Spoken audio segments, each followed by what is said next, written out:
چاہتے ہیں، ان کی ہم نے آخرت کی فکر بھی کرنی ہے۔ جیسے ہم ان کی دنیا کی فکر کرتے ہیں، میرا بیٹا اچھا پڑھا لکھا انسان بن جائے، اس کے پاس دنیا کی ساری ڈگریاں آ جائے، یہ جو ہے وہ اپنے لیول پہ بہت آگے چلا جائے، لیکن ہم نے اپنی اولادوں کی آخرت کی فکر بھی کرنی ہے۔ آج ایک ایسا فتنہ بھی ہمارے سامنے ہے جس کو سوشل میڈیا کہا جاتا ہے، جس سے ہماری نوجوان نسل گمراہ کی جا رہی ہے، اور ایک ایسی تحریک چلائی جا رہی ہے کہ جس سے کمرے کے اندر بیٹا، آپ کا بیٹا کمرے کے اندر گمراہ ہو جاتا ہے اور باپ کو پتہ ہی نہیں ہوتا، بیٹا کمرے کے اندر دہریہ ہو جاتا ہے، باپ کو پتہ ہی نہیں ہوتا، بیٹا بند کمرے کے اندر گمراہی کے دہانے تک پہنچ جاتا ہے، باپ کو پتہ ہی نہیں ہوتا۔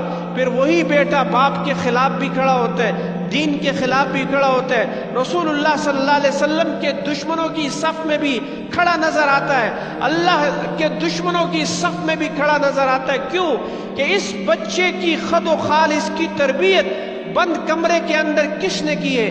غیر مسلم دہریے نے، قرآن سے دور جو ہے وہ۔ اس لیے یاد رکھے، دین عقل پہ پرکھنے کا نام نہیں۔ حضرت علی رضی اللہ تعالیٰ عنہ کا بڑا مشہور مقولہ ہے، وہ فرماتے ہیں اگر دین عقل پہ چلنے کا نام ہوتا تو کبھی بھی سردیوں کے موسم میں جو ہے وہ پاؤں کا موزہ پہننے والا موزے کے اوپر مسا نہ کرتا، بلکہ کیونکہ نجاست تو موزے کے نیچے لگی ہوتی ہے، عقل کہتی ہے مسا نیچے کیا جائے، لیکن دین کہہ رہا باپ نے کیا کرنا ہے؟ مسا اوپر کرنا ہے۔ یہ دین ہے حضرات محترم۔ اس لیے جہاں پر انسانی عقل کی انتہا ہوتی ہے، وہاں سے ہمارے آپ کے رب کے وحی کی ابتدا ہوتی ہے۔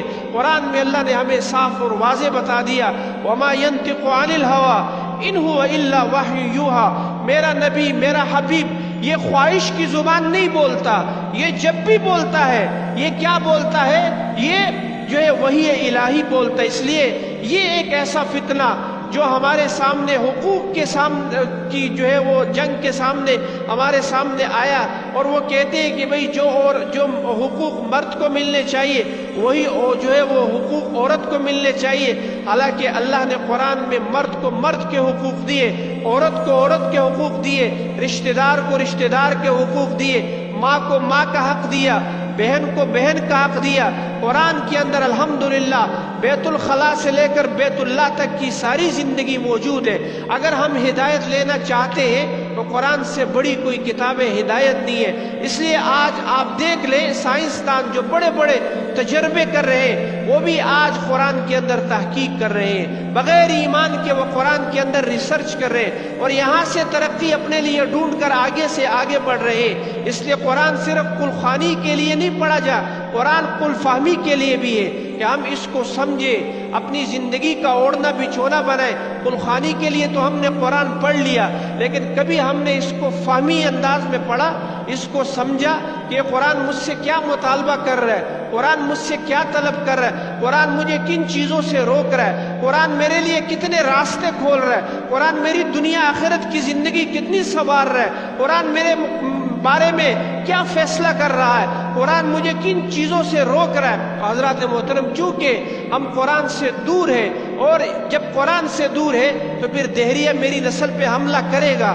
پھر کمیونسٹ میری نسل پہ حملہ کرے گا، پھر بند کمرے میں میرا نوجوان گمراہ ہوگا، دہریہ بھی ہوگا اور غیروں کا اعلی کار بھی بنے گا۔ کیوں کہ ہم نے اپنے نوجوان نسل کی حفاظت نہیں کی، جس بنیاد پر